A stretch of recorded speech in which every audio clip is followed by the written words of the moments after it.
Nikhil. In brief, if you could tell me. Of course, yeah. Sorry, I was only joking. It's okay. It's a long life, you know. I'm 57 by now, so it's a bit ago. But still young, I might say. Still young at heart, still young at... Thank you. Yeah. Soul is ageless. Soul is ageless. And so is music. Right, right. Yeah. So 1988 was a year of transformation where I experienced what you call spiritual enlightenment. Okay. And that turned my life upside down, my concepts of life and being a human being, because I entered into realms that were unknown to me. So learning to grasp what was happening and implementing that into what you would call a normal life as a human being with family was a big challenge.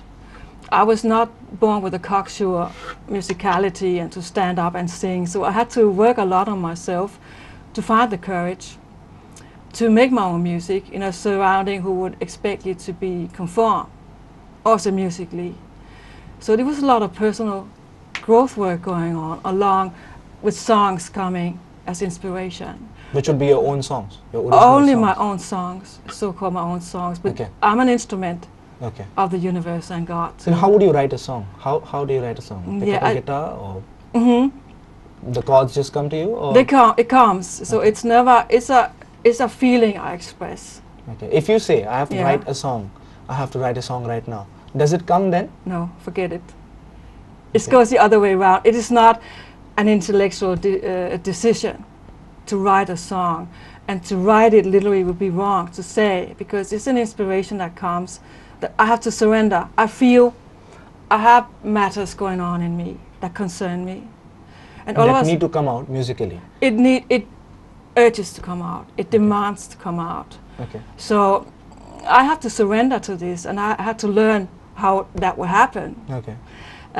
So I get this special perception and feeling inside. I know, okay, it's time to grab my guitar, notepad and a pencil, and let's see and hear what comes. Okay. So I sit down with my guitar. You could still call it a meditation. Okay. I'm in a special state of feel, yeah. Okay.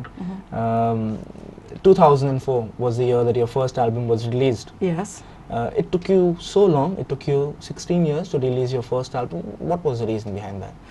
I'm a mother. Okay. Also, under very traumatic circumstances that may be a bit far to go into here, but I had to flee with my kids from violence. I was living in Germany and flee to Denmark. So obviously many of my kids were kidnapped. Okay. So I had court cases going on in 2 countries. I had to fight as a mother to get my kids back, which did not happen. So music obviously was my rescue. It saved my sanity, you could say. It was my best friend. So are you referring to the violence of the Berlin Wall falling violence or something like that? Nationwide violence? No, it has nothing to do. It's merely personally. I was married to a German person, and it was part of my life's journey that was traumatic. So that's why I had to comply with it. I had to be a mother under difficult circumstances. So alongside that, you could say music kept me going while I had to work to sustain a life in a conventional way. Okay. But music was always my soul, so that saw me through. That's why you could say it took so long time, but being a mother goes with me for so huge responsibility that it would have to have priority for us. Yes, and besides that, let me tell our viewers right now that she has gone through a lot. Jane Maluka has gone through a lot in life. She's suffered from partial paralysis of an entire side, as well as a slip disc in 1988, and I think that was the transformation year. That was the incident that led to your transformation. You could say prior to that, the slip disc and the nerve damage and paralyzation happened in 1985. Okay. And it was part of my healing process. Okay. Eventually, in 1988, you're going into self-healing and awareness. How did it come about that I was in a situation with my children and everything? So consciousness and awareness is part of my natural being and soul searching. I ask why. Okay.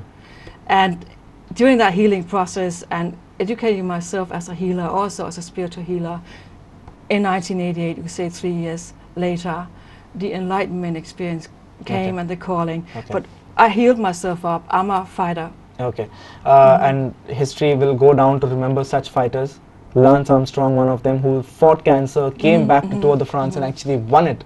So history and people will always remember brave souls like yours. And speaking about soul, Thank you. soul music, right? So, tell me a little bit more about soul. Tell me, enlighten our viewers a little bit about soul music, because what goes around mostly today is pop and electro pop. I'm not saying it's bad. I'm not saying I'm against it, but then soul or jazz or blues have never got the recognition they always deserve.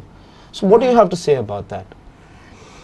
I can speak on my own behalf, and I do find it sad in a way that music coming from the soul and expressing unique person, unique feelings, that they are subdued to a mainstream culture, which I respect, of course. Yeah.